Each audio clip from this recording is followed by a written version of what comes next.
Welcome to the Practical Dermatology Podcast. From the editors of Practical Dermatology, I'm Rana Jaraha. In our top story, a recent cohort analysis revealed no significant differences in the risks of major adverse cardiovascular events and venous thromboembolic events among patients treated with biologics for psoriatic diseases.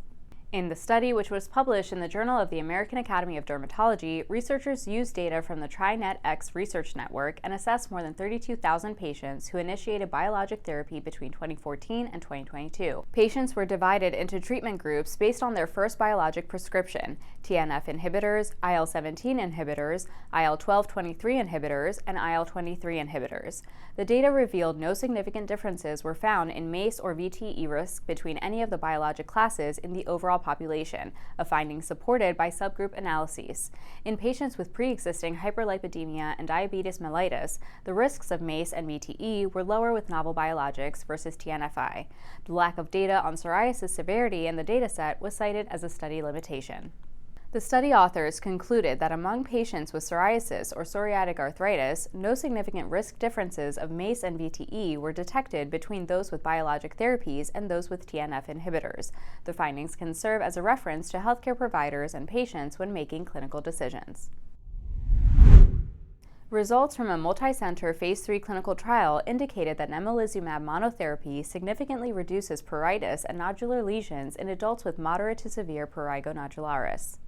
Researchers for the Olympia-1 trial evaluated the efficacy and safety of nemolizumab in 286 patients over a 24-week treatment period, randomly assigning patients to either nemolizumab 30 mg or 60 mg or placebo every 4 weeks for 24 weeks.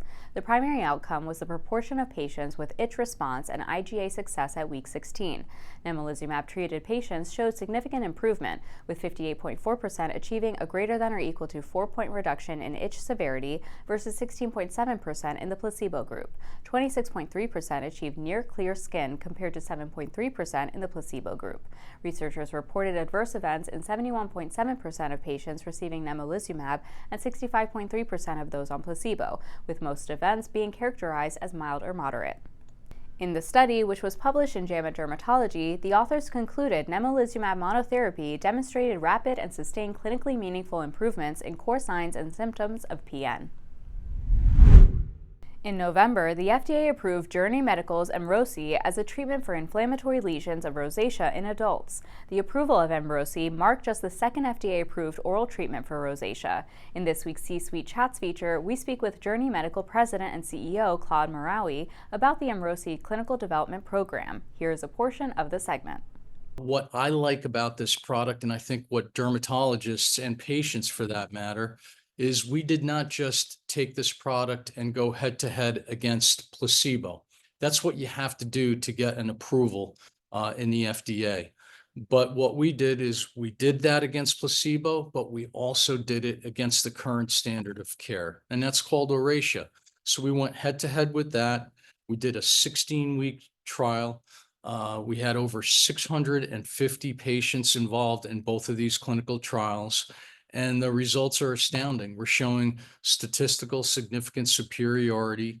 And what that means is just better efficacy, very fast results. And it's something that I think dermatologists are looking forward to. This is the only second oral product to treat rosacea. So it's good innovation for the rosacea disease. Mr. Marawi told Dermwire TV that Emrosi is expected to be commercially launched in late March or early April. Now for today's interview. Practical Dermatology Chief Medical Editor Dr. Neal Bhatia welcomes new Associate Editor Dr. Lisa Swanson. Hi, this is Dr. Neal Bhatia. I'm Chief Medical Editor of Practical Dermatology. Welcome to 2025, a brand new year where everyone needs something new, some big news. Every Batman needs a Robin. Every partner needs a partner in crime. I'm happy to introduce all of you to my favorite partner in crime, Dr. Elizabeth Swanson. Lisa from Idaho, the best pediatric dermatologist in the state, obviously, not only one of the best around. And Lisa's going to join us as the associate medical director for Practical Dermatology. She's basically going to share the goals and dreams of what we do at the journal and bring us to a higher level, because that's what Lisa does. So Lisa, I don't need to welcome you. Don't need to introduce you because everyone knows you and they all adore you, especially me. And it's going to be just a blast to have you sharing this podcast as well as some of the editorials and everything else with me. I'm so excited to be a part of it. I can't wait to get started. I can't wait to be a part of this podcast, which is going to be, I mean, I don't want to oversell it, but I think it's going to pack the same punch as like the Taylor Swift Eras tour. That's what I'm envisioning for this, for us, Dr. Bhatia. But you didn't disclose that you were a Swiftie, so we'll have to put that in Yeah, the in the minutes. But guess we'll that's have to good. add that. Yeah.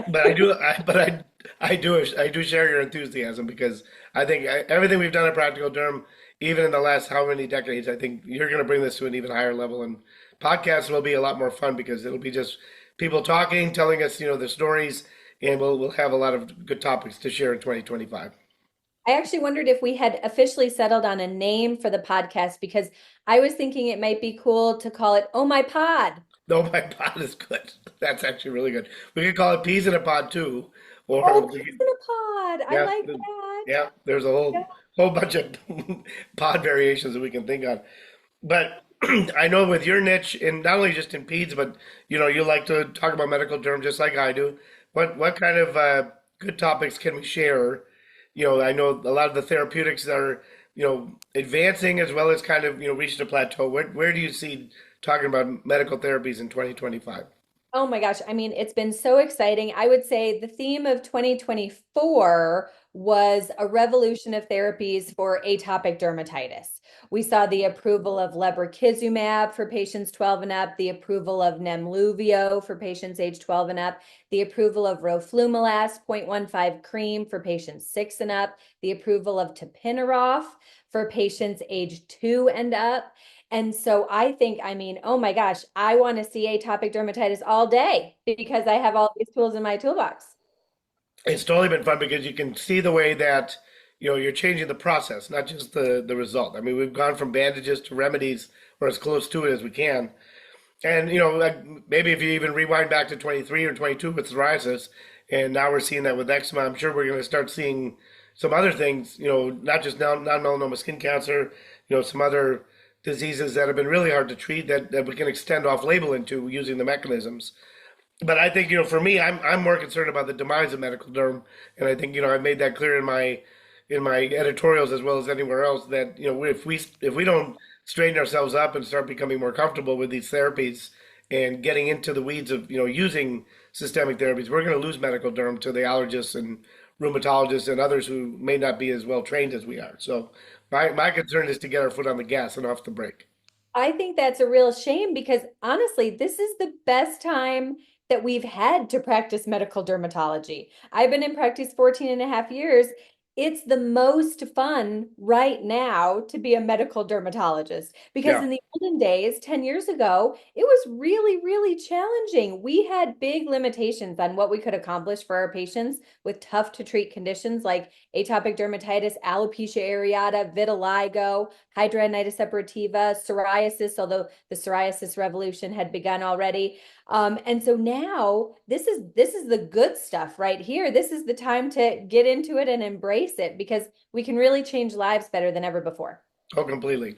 Again, you hit on a good trend of vitiligo. We're going to have urticaria, alopecia areata, obviously, and hidradenitis suppurativa. Those are four diseases where patients want to be treated aggressively. They know not only we call it the burden of their disease, but we also know how they wake up to it and the frustration and the jail that they live in. And those are patients on chat rooms and wherever else coming to us saying, "I want these drugs. I want these treatments that I heard about." And those of us who were raised on methotrexate and cyclosporin and say, "Well, these are safe drugs," and they're calling JAK inhibitors poisons and biologics, toxins. I just have to shake my head. Yeah, it is a very different experience to talk to a patient with atopic dermatitis about an oral JAK versus talking to a patient with alopecia areata or vitiligo about an oral or topical JAK. Because you're right, we have not had good therapies for alopecia areata and vitiligo. These patients are desperate. They are really dealing with a high burden of disease that's affecting all aspects of their life. And they're willing to take on even a little bit more, things to do, risk effort in order to have the improvement that they want and get back to living their life.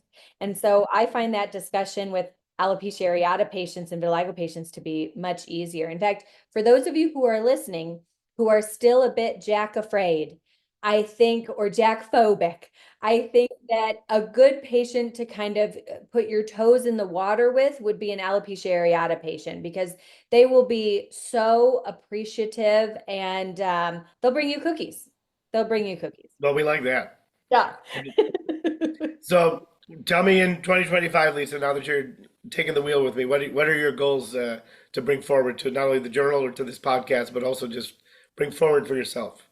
I think really empowering dermatologists and dermatology providers to treat patients with medical dermatology tools and help change lives. I think that's really it.